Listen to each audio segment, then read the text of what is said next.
Welcome back. I figured today was a good day for an updated discussion on this right before the Stanley Cup Final begins tomorrow.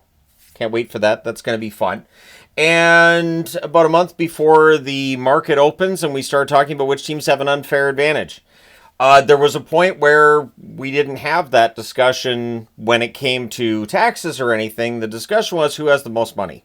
There were teams that had way more money than others, and salary cap came in to try to compensate for that.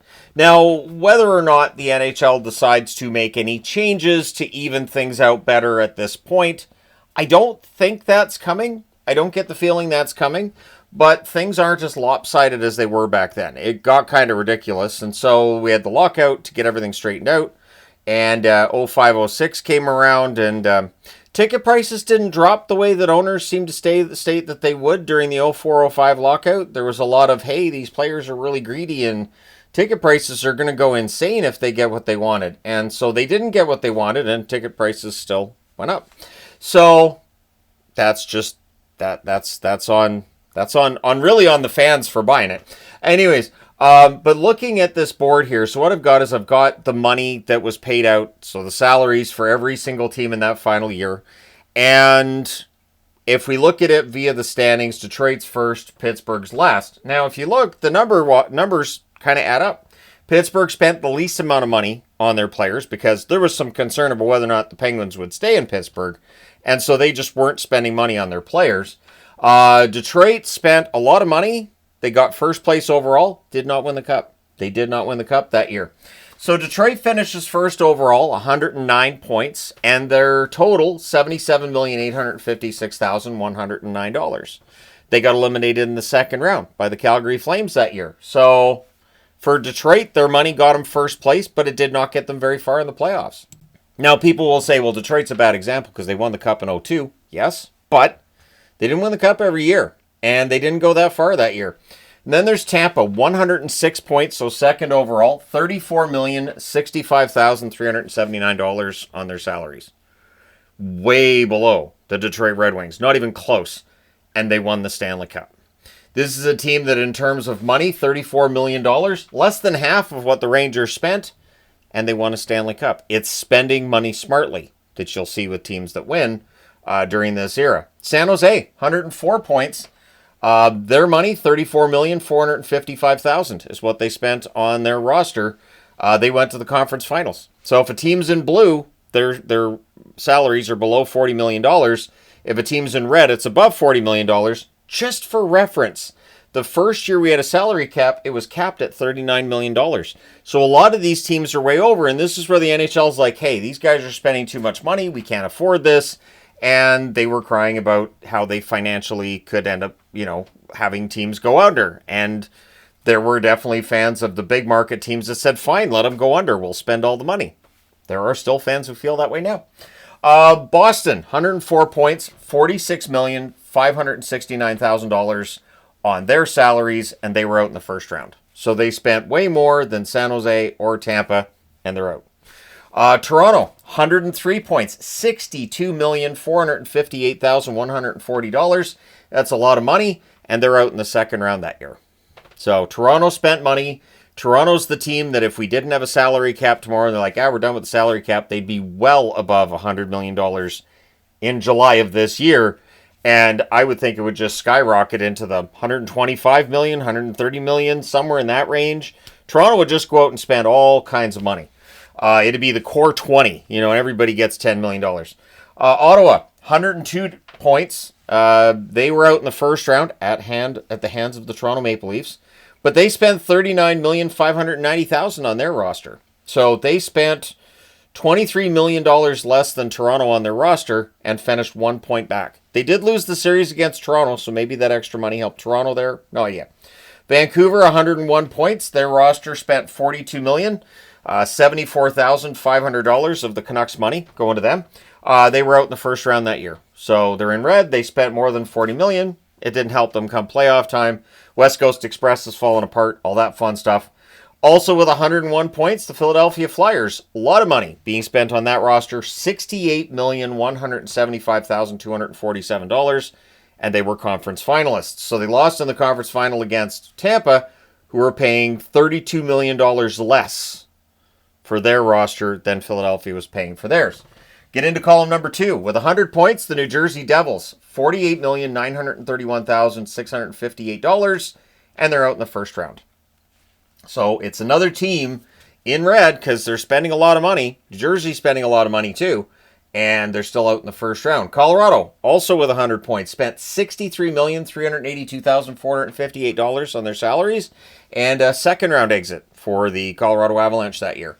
So spending all that money did not help them get past that second round. Dallas was never shy about spending money. 97 points, $68,578,885, and out in the first round. And it's notable because every time that a big money team would go down early in the playoffs, that would immediately be the discussion. Hockey fans were like, see, you can't buy a Stanley Cup. You can't just go out and buy one. Just because you have more money doesn't mean you have a better team. See, look, Dallas out in the first round, Toronto's out in the second round, Detroit's out in the second round. It just doesn't work. And that was the conversation point at the time. Tampa Bay, $34 million, wins the cup. And I remember arguments at the time of, why are we having a lockout? A team that doesn't spend money on its players in Tampa won the Stanley Cup. So there you go. Then you got Calgary, 94 points, $36,402,575, went all the way to the Stanley Cup final. Calgary's issue at this point, the reason they're not spending as much money, Oilers aren't spending that much either, is with a low Canadian dollar and just business in Canada not being fantastic at that point, they just couldn't compete. But while they couldn't compete money-wise, they do go all the way to the Stanley Cup final. They picked up Mika Kiprasov that year. He had a pretty good year. And Calgary had a pretty good year with them. Montreal, 93 points, $38,857,000 spent on their roster, and they were out in the second round. So the same result as Toronto, while spending about $24 million less. So there you go. St. Louis, 91 points, $61,675,000 spent on their roster. St. Louis was always a big spender, and they were out in the first round. And that was the storyline. St. Louis would go out, spend all kinds of money, bring in big names, and it just didn't work. It just didn't work out. It worked out fine during the regular season for the most part, but playoff time, they were done. Nashville, 91 points. They actually spent less than Pittsburgh, $21,932,500. Made the playoffs. They were out in the first round, but they made the playoffs with less than $22 million spent on their salaries, which is, I'm just going to double check. Pretty sure that's the lowest. Yep. Because I knew I had to look at Minnesota to see if that was lower, and definitely lower than Pittsburgh. So congratulations to Nashville. Very cheap with their players, but with Barry Trotz behind the bench as the coach, Trotz knew how to help this team get more wins than necessary. And this is part of the reason Trotz was seen as a pretty darn good coach. And there wasn't like a lot of big stars in Nashville either at that point that helps get them to the playoffs. The Islanders, the last of the playoff teams to talk about, 91 points. They spent over $40 million on theirs, $40,865,500 on their roster, and they were out in the first round. So above $40 million, still they're out in the first round, and the Stanley Cup winner spent $34 million. So now we go to the teams below the playoff line. These teams should be cheap. And the Oilers, sure, you can make that argument, $33,375,000. And it's part of the reason why Edmonton ends up in this holding pattern, eventually at the bottom of the league, and it was hard to get out of that. There's bad management. There's also a lack of money in Edmonton and a lot of concern in Edmonton that would be basically wiped out by building a new arena. They needed a new arena. It was a big part of the problem. They've got that now, and now we don't hear anything about Edmonton with money, do we? We're not concerned that is Connor McDavid going to stay because of money? That's not even brought up. Nobody says, well, the Oilers can't afford to keep him. And back then, that would have been the argument. If Connor McDavid played on these Oilers back then, the comment would have been, he's going to the Rangers. He's going to the Red Wings. He's going to one of those two places because they have the most money. Not because they're winners, not because of any of that. They got way more money they can offer a player. He would have got like 20 million, 15, 16 million. They would have thrown so much money at him to poach him out of Edmonton. Would have been absolutely insane. And as crazy as that sounds, yeah, there were guys making 10 million or more during the 03-04 season. So, right. Buffalo, 85 points, spending $32,954,250. Buffalo has had to be frugal. Buffalo's absolutely had to be frugal, but they were still smart. And so once we got into the salary cap era, they were still frugal at points, but they were still able to keep a pretty competitive team on the ice till 2011-2012, that first year they missed the playoffs. And then things fall off a little bit for Buffalo, but it's not really money that's been the problem for Buffalo. Not recently. Minnesota, 83 points, $27,200,500. Expansion teams didn't spend money in this era. They did not go out and get great players. So all of the Vegas talk forgets that back then, expansion teams would just put their expansion team on the ice, which was all low-paid players, and just reap the benefits and all the profits. You could put out a really cheap roster. It didn't matter. And we would just look at that as fans and go, well, they're an expansion team. They're not spending money. They're going to wait. We thought that was completely realistic. Now, can't imagine that, can we? We can't imagine a team just going, not rebuilding. We're not talking about a rebuild. We're talking about a team just going, we'd rather not spend the money. We're just going to sit here and not try to sign the free agents. We'll bring in some guys to fill out the roster, but we're not really worried about it right now. So, bizarre. LA, 81 points, but they were spending money. $53,833,800. The LA Kings were one of those teams that threw money at players, and it did not end up leading to success. The Atlanta Thrashers, 78 points, and didn't spend a lot of money either. $28,457,500. So, not a lot of money spent by Atlanta compared to a lot of others, and not a lot of success either. But they were ahead of Anaheim, 76 points, and they spent $53,296,750 on their roster. So there's that, right? Anaheim spending money on their players, and rightfully so. They got some stars there. I believe Fedorov is what's pushing that price up so much. I think Fedorov was at $10 million that year. The Canes, 76 points as well. So the same amount of points as Anaheim, but they spent $33,131,287 on theirs. So you spend $20 million less and you get the same amount of points. Not too bad. Or that just shows you Anaheim could have spent their money smarter. The Florida Panthers, 75 points for Florida. They spent $26,127,500. Florida didn't spend money. And then Bure helped them spend some money. Although this is 04, so this would be after Bure. So yeah, they weren't spending money at this point either. And it led to the results that we see here on the board where they weren't close to the playoffs. The Florida Panthers went through a tremendous amount of time where they weren't very good, both before and after the salary cap era got started. So the New York Rangers, 69 points. And they spent almost as much money as the Detroit Red Wings, $76 million. So it's more than double what Tampa's paying. More than double what Calgary's paying, $76,488,716. The Rangers' issues were a couple. First off, they would pick up players when they were past their prime and pay them a lot of money to go out there and do what they can't do anymore. And chemistry was negatively impacted as well. And it's something that I think as fans we take for granted. Okay, you're adding this star player. Great. Does he have chemistry with the players you've got on your team? If the answer's no, you got a problem. The Boston Bruins this year, for example, bring in Lindholm. The idea is Elias Lindholm, you're bringing him in, he's helping at center. But his chemistry with a guy like Pastrnak wasn't quite where you'd want it to be. And that's something you don't know until they're out on the ice playing together. And for the Rangers, every year it felt like there were new guys coming in and other guys rotated out. And a bunch of hired guns, and it never quite succeeded. The Phoenix Coyotes, I've got an Arizona magnet on the board, but it was the Phoenix Coyotes at the time. 68 points, they spent $39,249,750.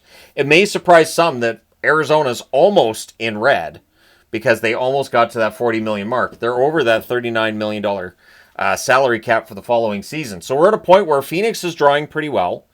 They're not turning much of a profit, but they're drawing and they're not awful, but we're going to get to that point where they are.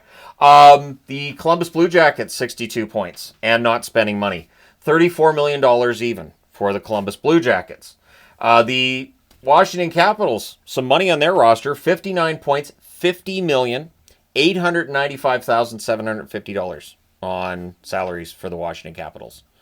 So not getting a return on their investment either. The Chicago Blackhawks, 59 points, same as Washington, much cheaper for Chicago to be bad. $30,867,052. Chicago was cheap. Chicago was cheap for a long time. And once that changed, all of a sudden they were a pretty good team.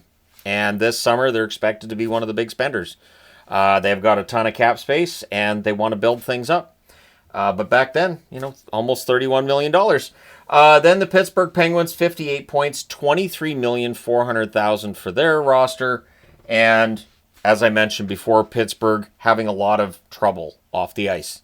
The salary cap was meant to strengthen the weaker teams. There is a revenue sharing for the top teams, the top revenue generators with the bottom revenue generators, which has upset some fans over the years, but it is meant to help even things out. I don't know that the playing field has ever been 100% even. You're always going to have teams that players would rather go to. You're always going to have teams that are never on the no-trade list, and then you're always going to have teams that are always on the no-trade list, and that would have been the case back then too.